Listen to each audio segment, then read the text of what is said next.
There is a layer beneath the infrastructure story that the AI industry keeps pretending is optional. It isn't the chips. It isn't the benchmark chart. It isn't even the model. It's the human layer, the labor being reorganized around autonomous systems, the legal shields being built around generative outputs, the public emotions that decide whether adoption compounds or stalls, and the policy boundaries that get drawn before anyone agrees on a federal framework.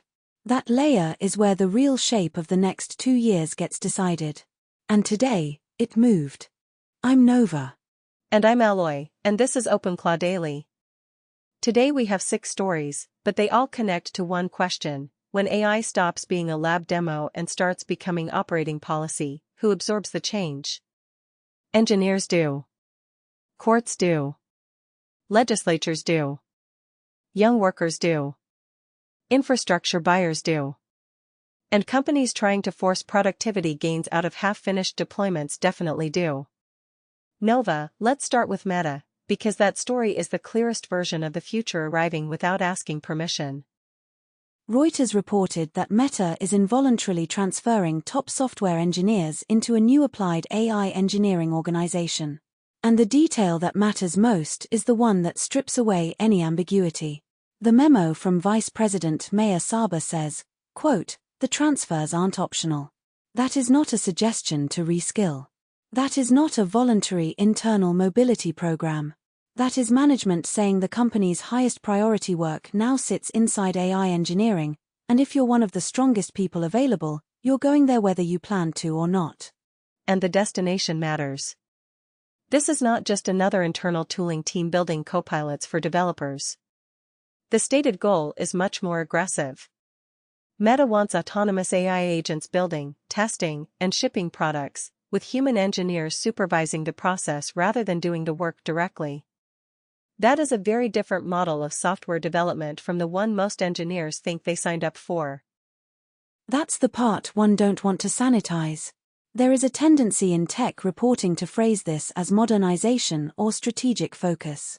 But if you're an engineer inside Meta, the lived meaning may be much simpler. The company is restructuring top technical labor around a future where the machine does more of the execution and the human becomes an overseer, exception handler, and systems monitor. And this is happening in the context of layoffs. That's important because it changes how the message lands. Meta has been cutting roles while spending heavily on AI infrastructure. So when management says, "We are moving our strongest talent into applied AI engineering," that is not heard in a neutral environment. It is heard in an environment where people know the company is reallocating budget, reallocating prestige, and very likely redefining which kinds of engineering work remain central. The strategic logic is obvious enough. Gartner projects that by 2027, 80% of the engineering workforce will need to upskill, and by the end of 2026, 40% of enterprise applications will embed task-specific AI agents. If you believe those forecasts, or even half believe them, then waiting is expensive. Meta doesn't want to be the company that taught its engineers to use AI after competitors taught their engineers to manage fleets of agents. So they are pulling the transition forward. But there is a labor story here that I think is more important than the strategy story. We are used to hearing executives talk about AI as augmentation, a friendly second set of hands, a productivity multiplier, a tool that gives workers superpowers. Mandatory transfer into an org whose explicit goal is autonomous product building agents reveals the harder version of the truth. In large companies, augmentation is often just the transitional branding for workforce redesign. Exactly. And once you frame it that way, the memo reads differently. "We're moving our strongest talent" sounds flattering. "The transfers aren't optional" sounds like a command. Put those together and you get the actual message. The company is selecting the people it most trusts to build the system that could eventually reduce how many people are needed for the same output. That's not necessarily irrational from the firm's perspective. If you're Meta, you want your best people shaping the agentic layer because that layer becomes core infrastructure. But from the employee perspective, the incentives are more complicated. You are being told to help automate the work category you belong to, under a mandate, during a period of layoffs. And I think this is why the story matters beyond Meta. This is the clearest public example so far of what AI-first engineering looks like when it stops being a slide deck and turns into operating reality. It means org charts move. It means reassignment can be compulsory. It means the prestige hierarchy shifts toward agent builders and away from traditional software roles. And it means the human layer of the company, not just the technical stack, gets redesigned around the premise that autonomy is the destination. I want to stay with that for a second, because there's a temptation to treat mandatory transfer as a culture story when it's really a control story. Companies reveal what they believe about the future by what they make optional and what they don't. Learning a new internal dashboard is optional.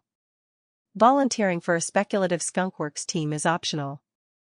Being moved into the AI org with your strongest engineers on direct instruction is the company saying this is no longer adjacent to the business. This is the business. And that's why the language matters so much. A lot of the AI transition has been narrated in reassuring terms: copilots, assistants, leverage, augmentation. Mandatory transfer punctures that vocabulary. It tells employees that the firm isn't just buying a tool. It's reassigning authority, budget, and strategic identity around a machine-mediated workflow. Which also means the rest of the industry is watching for the management mechanics, not just the technical outcomes. If Meta can compel the move, stand up the org, and show faster shipping or lower cost, then boards elsewhere will ask why their own companies are still treating agentic engineering as an elective experiment. That's how one internal memo becomes a template. And if the rollout goes badly, that's informative too.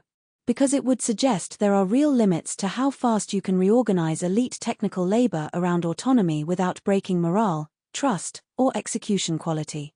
Either outcome teaches the market something important. The question every other big tech company is now quietly asking is not whether Meta is too aggressive. It's whether Meta is early. And if Meta is early but right, then a lot of engineers across the industry are going to discover that the future of software work is not writing more code. It's supervising the systems that do. Story 2 is less dramatic on the surface, but structurally it may matter even more. A Supreme Court ruling overturning a $1 billion copyright judgment against Cox Communications is now being read as a major legal shield for AI developers. The underlying principle is contributory liability. The court clarified that a company is not automatically liable for infringement committed by its users unless it intentionally encouraged that infringement. That's long-standing copyright logic in one sense, but this ruling sharpens the standard in a way that matters far beyond internet service providers. Because the obvious next question is, what does that mean for generative AI systems trained on copyrighted material and capable of producing outputs that may infringe? Legal experts quoted in the reporting say the same framework likely applies. If the system was not designed or marketed specifically to generate infringing material, then the fact that users can do infringing things with it does not automatically create contributory liability for the model provider. That's the key distinction. Not can the model produce infringing output, but was the model intentionally built or promoted for that use?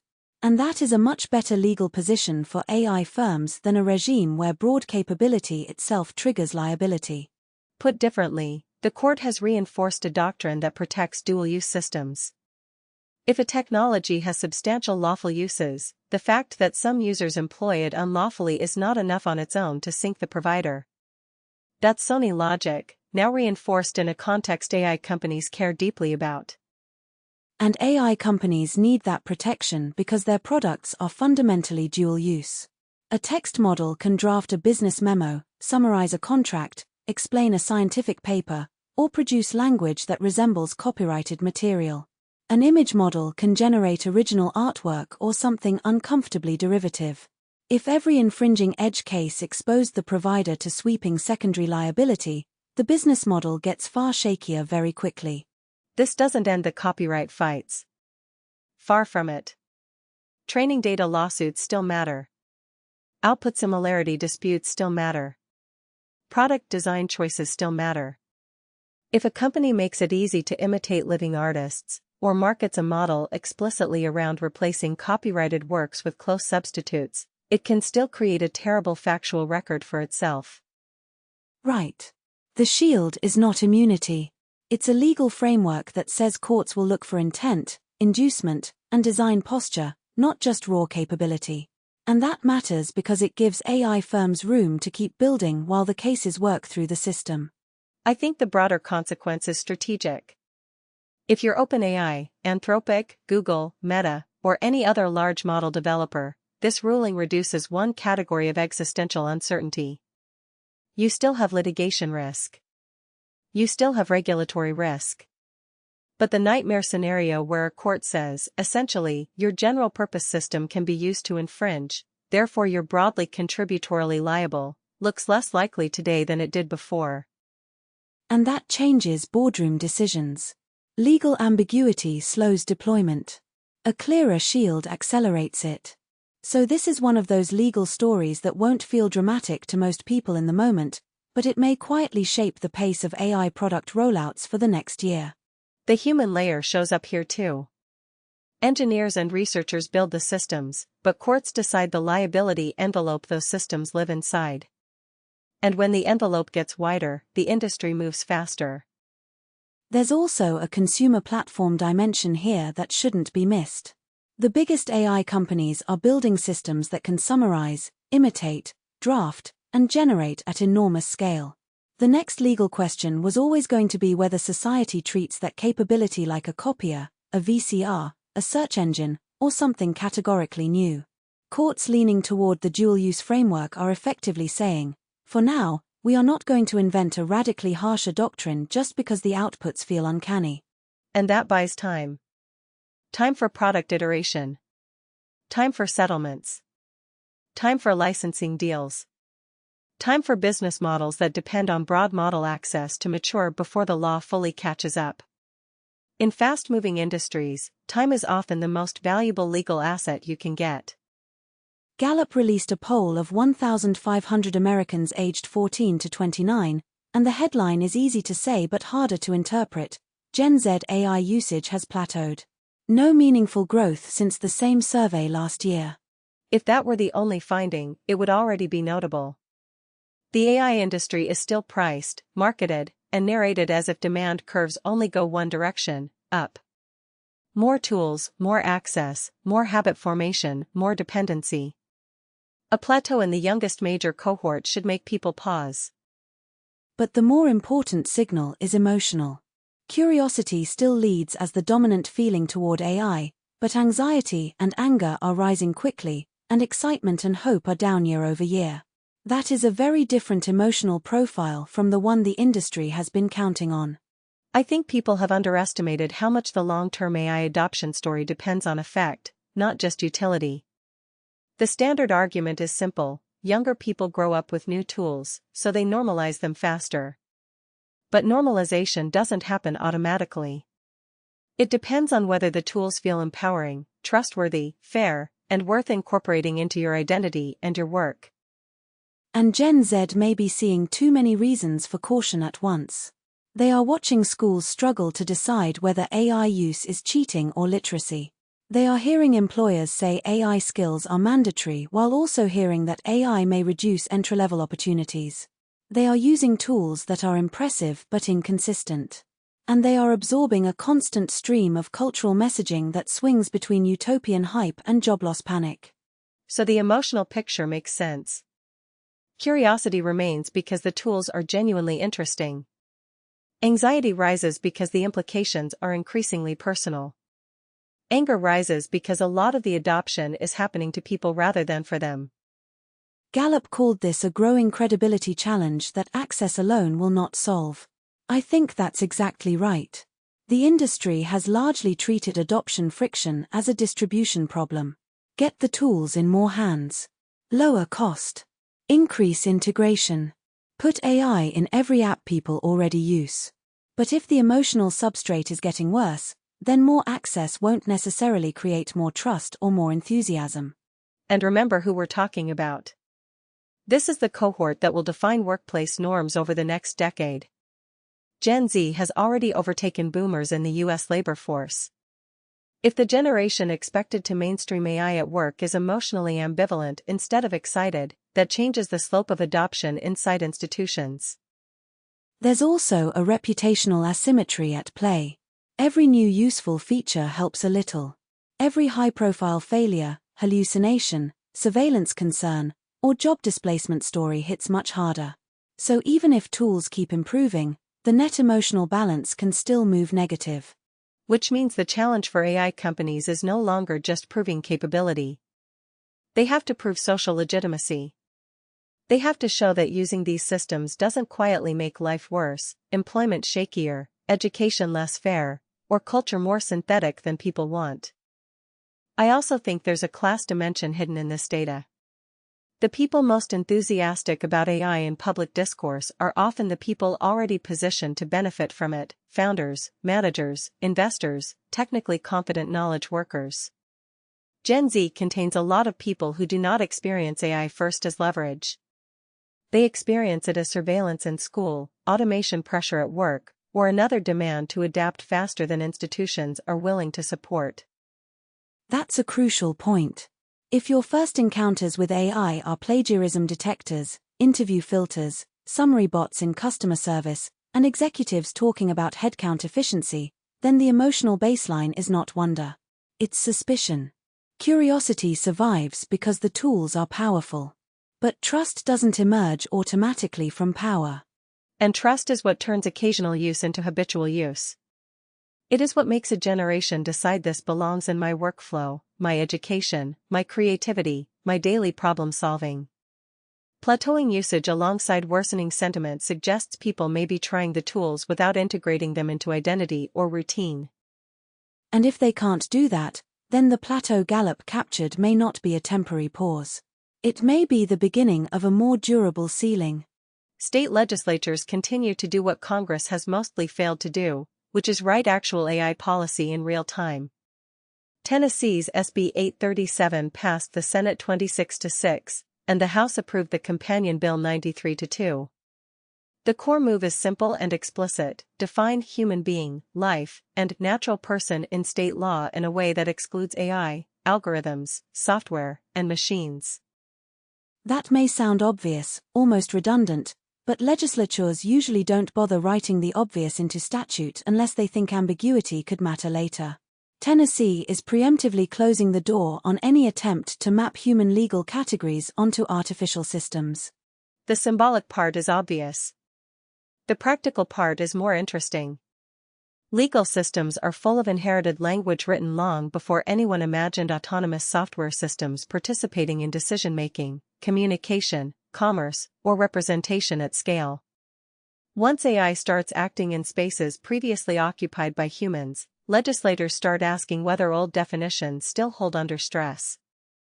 Tennessee's answer is, don't wait for that stress test. Write the boundary now.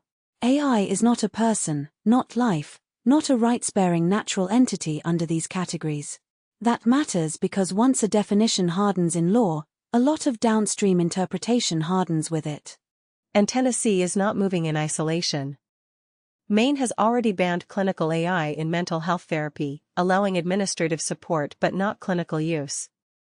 Missouri is advancing a therapy chatbot ban with $10,000 per violation penalties enforced by the Attorney General. The pattern across states is becoming visible. Especially in sensitive domains like mental health, medicine, and legal decision-making, states are drawing boundaries before there is a settled federal framework. They are not waiting for national consensus. They are writing local rules that reflect precaution, politics, and public anxiety. I think we should take seriously how much of the first meaningful AI governance in the United States may end up being state-level patchwork. Not elegant, not uniform, not especially coherent across jurisdictions, but real. And once enough states move, companies don't get to treat those laws as edge cases. They become operating constraints. There's another layer too. Tennessee's bill is partly about rights, but it's also about cultural signaling. It tells courts, agencies, and the public that the legislature sees personhood language as a protected human category at a moment when AI discourse routinely anthropomorphizes systems. In that sense, the law is pushing back not only on hypothetical lawsuits but on the rhetoric of the industry itself. That's important because anthropomorphism is one of the industry's favorite shortcuts. Systems are framed as collaborators, companions, agents, even co-workers. Legislatures are increasingly responding by saying, fine, use whatever marketing language you want, but in law we are going to be precise. And precision matters most when systems get close to vulnerability. A therapy chatbot is not just another app. A system speaking in the register of care, diagnosis, or counsel can influence people in moments where they are psychologically fragile. That's why these state moves around therapy AI feel so consequential. The states are saying there are categories of human interaction where simulation alone is not enough. What we're watching is policy preemption by accumulated discomfort. Legislators may not agree on comprehensive AI governance, but they can still identify narrow zones where the public would be deeply uneasy if machines were allowed to occupy human roles without constraint. Therapy is one of those zones. Personhood language is another. Those are areas where symbolic clarity has real political value. And companies should pay attention to that. The industry often assumes regulation will focus first on frontier training, compute thresholds, or national security controls. But a lot of the politically durable regulation may arrive through simpler questions. Can this system counsel a vulnerable person? Can it impersonate a trusted role? Can it claim protections intended for humans? Can it operate where consent and dependency are complicated? Those questions are easier for states to legislate and easier for voters to understand. Which brings us back to the episode title. The human layer is where these boundaries get enforced. Not at the GPU level, not in the benchmark, but in law and public norms. Story 5 is infrastructure, but with a twist. Intel and Google announced a multi-year collaboration that reinforces a point the market has been trying very hard to forget. AI does not run on GPUs alone. The announcement centers on Intel Xeon continuing to power large portions of Google Cloud infrastructure, plus co-development of custom ASIC-based infrastructure processing units, IPUs, that offload networking, storage, and security tasks from host CPUs. That sounds abstract until you remember how modern AI systems actually operate. A training cluster is not just matrix multiplication. An inference stack is not just a model answering prompts. There is orchestration, networking, storage access, data preparation, scheduling, security isolation, memory movement, and workload coordination. Those are system problems, and system problems are often CPU problems. The popular capital markets narrative has collapsed the AI stack into a single symbol, GPU. If it's not an accelerator, it gets treated like a commodity supporting actor. Intel and Google are making the counterargument that heterogeneous compute is the real story. GPUs matter enormously. So do CPUs. So do networking and storage offload layers. So do custom chips purpose-built for infrastructure handling. And from Intel's perspective, this is the argument it has to win. It probably can't out-hype NVIDIA on accelerator mystique. But it can remind hyperscalers and investors that data center economics are about total systems, not just the hottest component in the rack. There's also a utilization story here. If you can offload networking, storage, and security work away from the host CPU to specialized infrastructure units, you free more of the system to do the work it's best at. That improves predictability and efficiency at scale. For cloud operators, those gains compound quickly. I think the deeper significance is narrative correction. For the last year, the AI conversation has implied a near monoculture of value. GPUs win, everything else orbits them. But real deployments don't look like that. They look like layers. Data comes in somewhere. It gets moved, pre-processed, secured, scheduled, served, and monitored. The glamorous chip does not replace the rest of the machine. And if the market starts remembering that, companies like Intel get a more plausible place in the AI build-out story. Not as the center of frontier model glamour, but as part of the operating substrate without which the glamour doesn't turn into a usable service. This is also why the AI supply chain conversation keeps widening. Every time attention narrows to one chip category, reality reasserts itself. Models need data pipelines. Data pipelines need servers. Servers need orchestration. Clouds need isolation and routing. Enterprise buyers need predictable performance, not just theoretical peak throughput. CPUs remain the general-purpose glue that keeps specialized hardware from becoming an expensive pile of disconnected potential. And the hyperscaler perspective is always more systems-oriented than the public conversation. Google does not care only about the most glamorous component. It cares about total cost of ownership, utilization, service reliability, deployment flexibility, and how efficiently workloads move through the whole estate. That's why collaborations like this matter, even if they don't dominate headlines the way a new accelerator launch does. Our final story is the one that ties most directly to everyday business reality. Morningstar published an analysis of the AI productivity paradox. Firms broadly agree AI should eventually raise productivity and margins, but many are seeing the opposite right now. The phrase that matters here is hybrid adoption. Most companies are not replacing old processes with AI-native workflows. They are layering AI on top of existing processes. And that often creates duplication, not efficiency. Exactly. You still have the legacy review process, but now you also have prompt design, output checking, model validation, workflow mapping, documentation updates, and compliance review around the AI layer. The work doesn't disappear. It gets split, mirrored, and sometimes expanded. And because AI outputs remain probabilistic, organizations add supervision rather than subtract it. A human still checks the work, often more carefully than before because the error profile is unfamiliar. So for a while, you end up paying for both the old method and the new one at once. That's why the historical comparisons matter. Electricity, computers, and the internet all had phases where productivity gains lagged deployment. The technology was real, but the organizational redesign required to benefit from it took longer than the hardware rollout or the software purchase order. McKinsey's projections of double-digit margin improvement may still be right in the long run. But firms live in the short run. If the next 6 to 18 months are consumed by retraining staff, redesigning workflows, cleaning up data, validating outputs, and reassigning accountability, then the CFO experiences AI not as immediate leverage but as an expensive transition. I think this is where a lot of public AI discourse goes wrong. It treats technological capability as if it automatically translates into organizational performance. But companies are social systems. Workflows are political. Incentives are messy. Managers don't just install transformation like a software patch. And that means the friction isn't a bug in the adoption story. It is the adoption story.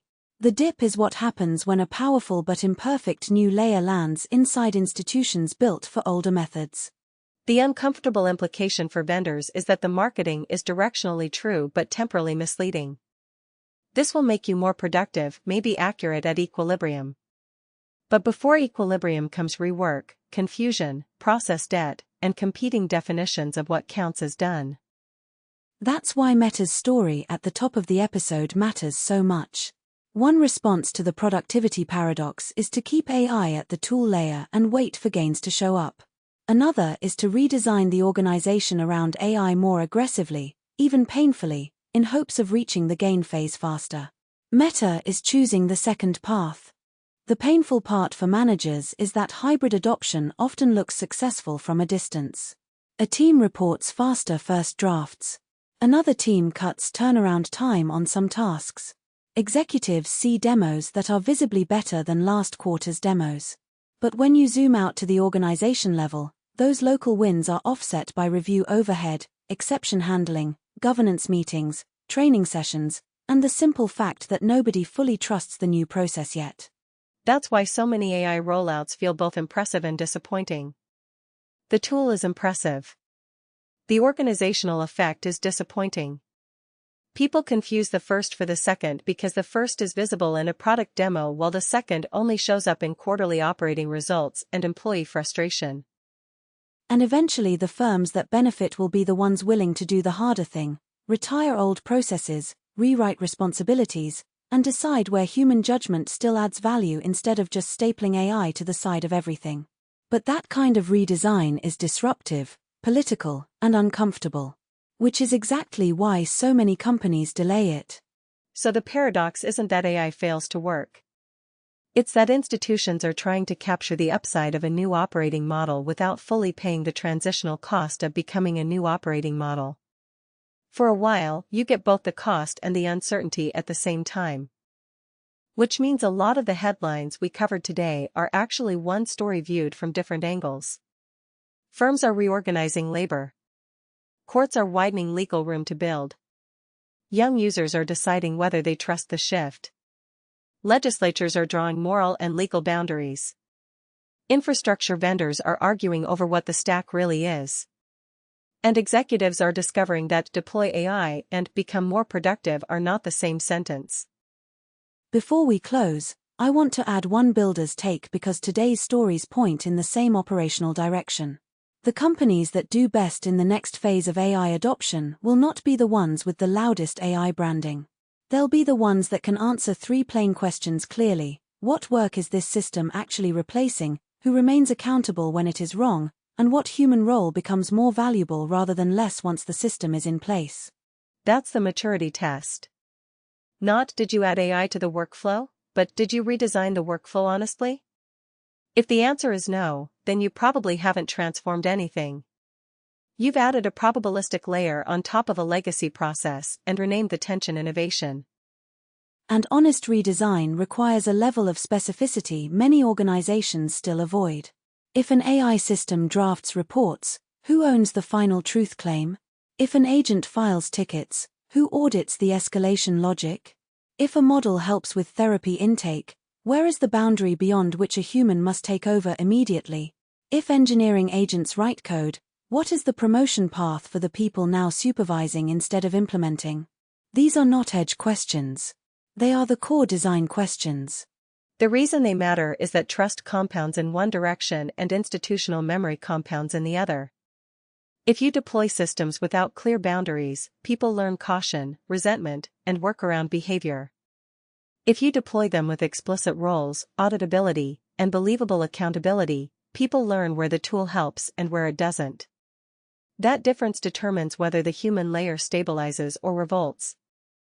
So when we look back on this period, I don't think the biggest dividing line will be who adopted AI first.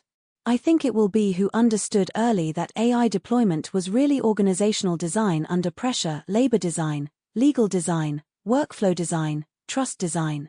The model matters. The human layer decides whether the model sticks. And that's why this week's headlines feel so connected. They aren't random AI stories. They're signs that the argument has moved from capability to structure. Who gets moved? Who gets protected? Who gets persuaded? Who gets regulated? Who gets paid? And who gets left holding responsibility when the machine is wrong? That's the episode. Meta's mandatory AI engineering transfers. The Supreme Court's contributory liability signal for AI. Gen Z's adoption plateau and emotional shift. Tennessee defining AI out of personhood language while states tighten therapy boundaries. Intel and Google making the systems case for CPUs. And the productivity paradox that explains why AI can feel simultaneously inevitable and inefficient. Full show notes and source links are at tobeyonfitnesstech.com, along with the episode archive and transcripts. If you want the articles behind today's stories, that's where to find them. We'll be back soon. See you then.